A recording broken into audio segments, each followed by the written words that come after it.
Okay lang, ma'am. Sandali lang. Recently sinabi ni Torre na pag-addict daw pangit. Naniniwala po ako dito kasi kayo po, ang ganda nyo po. So ibig sabihin, hindi kayo pangit. Hindi po kayo addict. Okay. Pero sa Malacanang, maraming pangit. Naniniwala po ba kayo na pag-addict ay pumapangit talaga?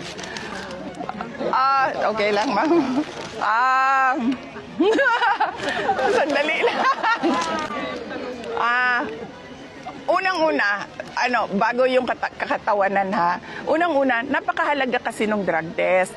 Kasi tinatanong natin yung kapasidad ng ating mga leaders na mag-isip at magdesisyon. Kapag nagdodroga ka, altered yung state of mind mo eh. So paano natin napapanigurado na sakto yung mga desisyon or ikaw pa ba yung gumagawa ng mga desisyon?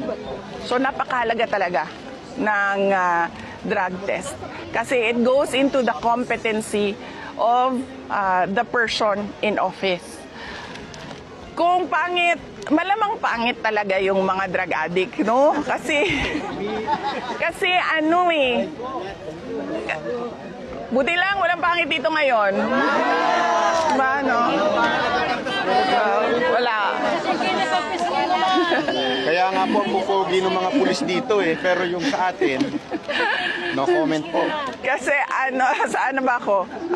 Malamang papangit ka talaga pag addict ka kasi, di ba hindi ka kumakain ng maayos, hindi ka natutulog ng maayos, at wala nang laman yung utak at tiyan mo niyan eh. Kasi di ba, na lang yan, para kang zombie, para kang tulala lagi pag nagdodroga.